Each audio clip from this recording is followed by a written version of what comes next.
Hello, my name is Emily Crow from Crochet Creations, and I'm here today to share with you how to do these clover stitches. It's a special stitch combination that I came up with in order to make this texture pop so that you can have little shamrocky shapes. And I have these stitches showcased in my Cloverated Dishcloth pattern, so you can find more instructions there. But today I'm just going to be talking about the stitches in particular. And most of what I'm going to be talking about is these regular clover stitches. They look fantastic.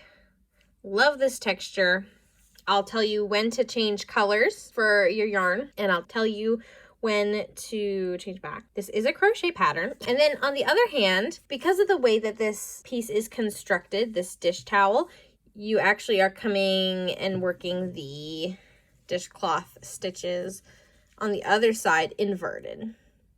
So they don't look quite the same. They look a little bit different because they are done from the top of the clover down rather than from the bottom up like the other side. And so I'll go over that too, but I definitely prefer the look of these regular clovers to the inverted clovers. But we'll talk about both of them.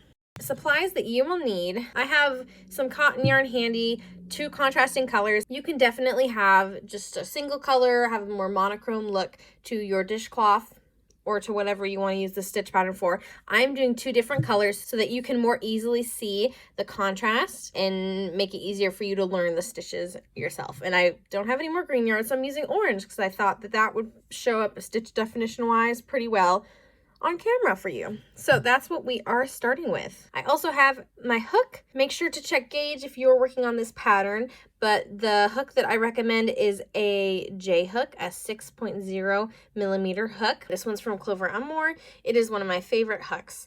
So I definitely will make sure to link that down below. Definitely make sure that you check your gauge, and then based on your gauge swatch that you make, that'll help you decide which hook size to use to follow this pattern. All right, so I'm here with the beginning of my little itty bitty swatch to show off this stitch pattern.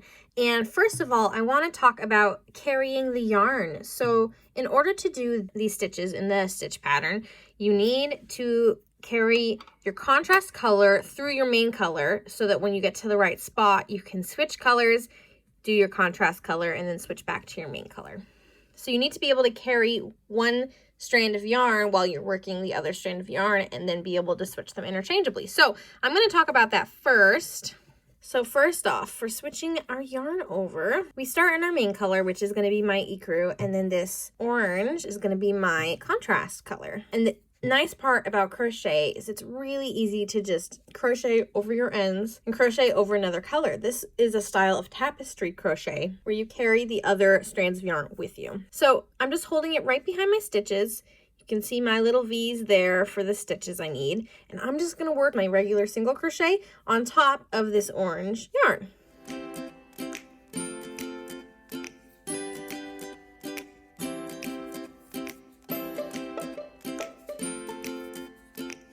Awesome. So I've done that. You can see the orange peeking through a little bit, and you can't necessarily avoid that doing this style of crochet. But look, you see it a lot more in the back where I was holding the yarn. There's my orange, and I have it right there next to my stitches so that as soon as I need to switch, I can just pick up the other color and start crocheting with that color, and then I will crochet over the first color. This is really handy for doing color work. I really like this method and I use it in a lot of my patterns. The clover stitch pattern is worked over 3 stitches. I'm going to do 1 more single crochet and switch my colors so that I'm ready to start my clover stitch. I'm going to do the normal beginnings of a single crochet. I'm going to insert my hook, yarn over, pull up a loop, and then on my final yarn over and pull through my loops, I'm going to switch colors. Why, you may ask? I'll show you. So I switched my colors, I yarned over, pulled through.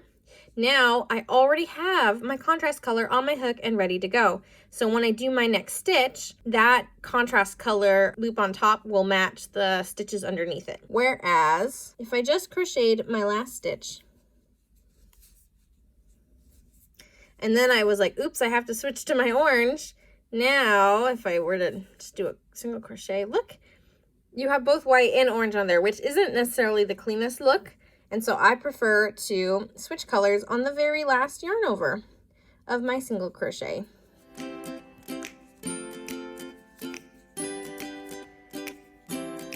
That way my color stitches are more color blocked. All right, so now we have our contrast color on the hook and ready to make our clover stitch.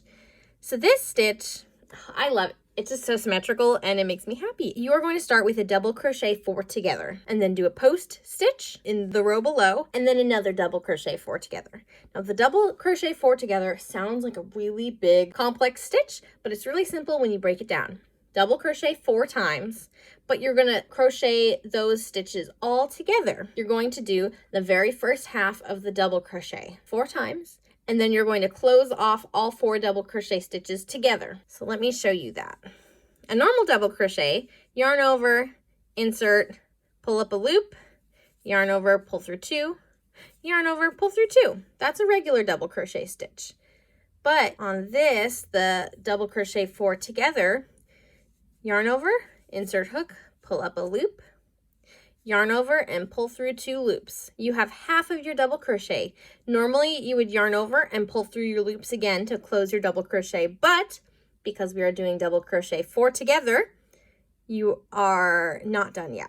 So you did half of a double crochet. We're going to do another half of a double crochet. Yarn over, insert hook, pull up a loop, yarn over, pull through 2 and stop. Make sure you stop. It's really easy to just keep going, muscle memory. Now you have 2 half completed double crochet stitches. You're going to do it again. Yarn over, insert hook, yarn over and pull up a loop, yarn over, pull through 2. 3 half completed double crochet stitches, and once again, yarn over, insert hook, yarn over and pull up a loop, yarn over and pull through 2 loops. Now you have 4 half completed double crochets. Now you're gonna yarn over and pull through all the loops on your hook, and that closes off that stitch. It's like a bobble stitch. Super cute. Ta-da! You've done your double crochet 4 together. 4 double crochet stitches that have been finished together. Now we are going to do a plump post stitch in the row below. So normally you would work your next stitch in this spot right here, but since you are doing it in the row below, there's a gap right there. You can see it's pretty easy to spot. That is where you will be working your next stitch. A plump post stitch is a fairly simple stitch. I'll show you. Yarn over, insert hook into the designated spot, so it's that spot 1 row below. Insert hook, yarn over and pull up a loop, and then we're going to yarn over again, insert your hook back into that same spot, yarn over and pull up a loop. You should have 5 loops on your hook. Now you yarn over and pull through all the loops on your hook. Now you've got your little stem. So cute. So that is a plump post stitch. I'll do it one more time. Yarn over, insert hook into the stitch 1 row below the next stitch, yarn over and pull up a loop. And you're going to do it again. Yarn over, insert hook into that designated stitch, yarn over and pull up a loop. 5 loops on your hook. Yarn over and pull through all, 5 loops on your hook. Awesome. Now we are on to the very last double crochet 4 together. Let's see if we remember. Yarn over, insert our hook into the next stitch. Yarn over, pull up a loop. Yarn over, pull through 2 loops. But stop. You're not finishing the double crochet yet. So it's half finished and hanging out on your hook. We'll do another half completed double crochet. Yarn over, insert our hook, yarn over, pull up a loop, yarn over, pull through 2. And again, yarn over, insert our hook, yarn over, and pull through 2. We've got 3, 1 more. Yarn over, insert our hook, yarn over, pull up a loop, yarn over, and pull through 2. We've got 4 half completed double crochet stitches. Now we need to close this double crochet 4 together, but this time we are going to be closing, yarn over, and pulling through with the main color since we are switching back to that. And this whole time you've been crocheting over that main color strand so that you have it right there when you need it. So you're going to yarn over, pull through all the loops, and now you can continue working in single crochet around those stitches. And you're, again, working on top of the contrast color because you still need it for the next round. Look at that. It looks so good. So clean. It's a really, really nice look. So that's the bottom part of your clover. And now we are going to do the top. So we're going to turn our work. I've done my chain 1 for the turning chain, and we are about to start the second part of the clover. So it's really simple, very similar to what we already did. This time we are just going to do a single double crochet 4 together stitch, and it will be done in this post stitch, at the top of this post stitch. So we're just going to do single crochet around it. Just remember that we're going to change colors of our yarn, and because we are working on the wrong side, I'm going to bring my orange, my contrasting color, and carry it through my yarn, but I'm going to carry it on the wrong side so that it shows up less on the right side of the work. Okay, on this last single crochet, your final yarn over and pull through is going to be with the contrast color, so you are ready to go. Again, a double crochet 4 together. So let's do that.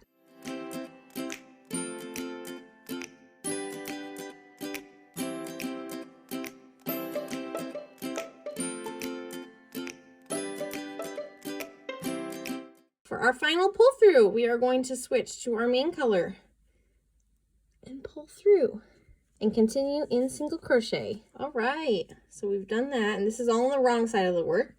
Push your bobble through. Ta-da! Once we do the single crochet rows around it, it'll look even cleaner. All right, there you have it. That's 1 clover stitch. Be mindful of your single crochet stitches, that your tension is the same, whether it is just a regular single crochet or whether it is a single crochet worked right next to one of these clover stitches. And that'll help to cinch in your clover stitches, these bobbles, and help make it look really nice and clean. Here we are going to talk about the inverted clover stitch. So basically, let me flip this over and show you.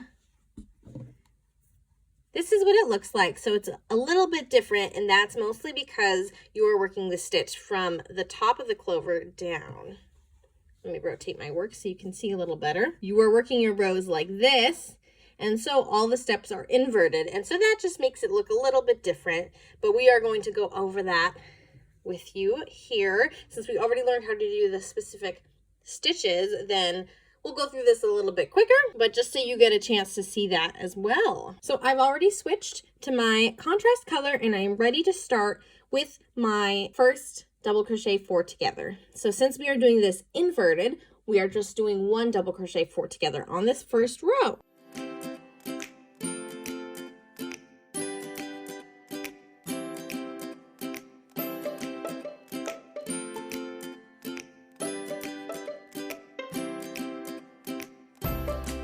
And your final pull through is going to be with your main color. And let's move on to the next row. Again, the first row we did for these inverted clover stitches is also going to be the right side of our work. So it's also opposite to what we did earlier. We're going to have the contrast color going to carry it through on the wrong side of the work and crochet over it to get into the right spot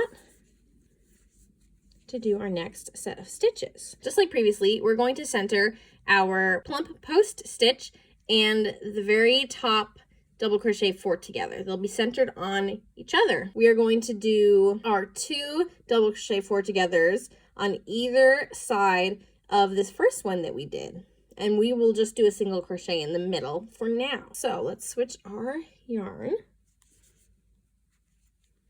Ready for the contrast color so that we can have a double crochet 4 together right here and a double crochet 4 together right here. And we will use the contrast color still for the very middle to do a single crochet stitch.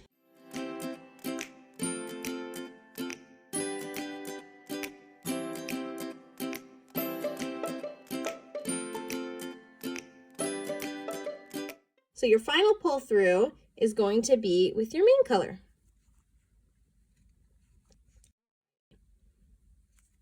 We'll turn and chain 1. This is what it's looking like right now. If we turn upside down, a little bit harder to visualize, right? But then we'll add the stem and it'll be looking good. Now we're gonna cut our contrasting yarn because we do not need it on this next row. We've cut our yarn. We are only working with our main color right now. So you're gonna single crochet across your row. I will meet you back here when that's done. Okay, so our single crochet row is done in our main color. We are now on the wrong side of our work again, and we are going to be doing the plump post stitch with our contrast color.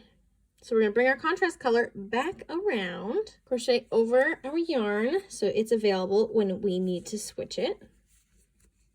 Let's head on over. Now, like I said before, the middle double crochet 4 together is centered on the stem, and so we are going to be working that plump post stitch just above it. And you'll see you'll work it into the row below the stitch you're at, and that will be the single crochet stitch that we did before. Okay, so we're going to switch colors. So instead of working in this stitch, we're going to work right here into this single crochet. There's a space right there for us. Same plump post stitch that we did before. Yarn over, insert our hook, yarn over, pull up a loop. And again, yarn over, insert our hook, yarn over, pull up a loop. 5 loops on the hook. We're going to switch colors back to our main color, yarn over, and pull through all the loops on the hook. And we'll continue our single crochet. All right, there you have it. There's our inverted clover stitch. Ta-da! I definitely prefer the look of the regular clover stitch. I just think that it looks a lot cleaner. It's a lot easier to see what you're looking at. But you have a way to do this inverted clover stitch so that when you're working the other side of this dishcloth, you can have the same pattern on that end. All right, thank you so much for watching this tutorial and learning about how to do these clover stitches that I include on my Cloverated Dishcloth pattern set. If you're watching this video, then the pattern is available now on Ravelry and Etsy. I will link my shops below, and for the first week, it will be 50% off. So make sure to snag those patterns while they are on sale so you can make all the cute clover themed dishcloths for St. Patrick's Day. Make a great housewarming gift, a great piece of home decor that is really, really quick to make, and you can definitely make it your own. Thank you so much for being here, and I hope you really enjoyed learning this funky new stitch pattern. I also have some other tutorials on my channel as well as other vlog type videos. I have podcasts about my knitting and crochet, and so if any of that is things you're interested in, then definitely make sure to subscribe and hit the bell notification so you are notified whenever I post a new video. And I would love to hear from you if you really enjoyed learning this stitch pattern, so definitely let me know in the comments down below. I will see you again next week. Happy making. Bye.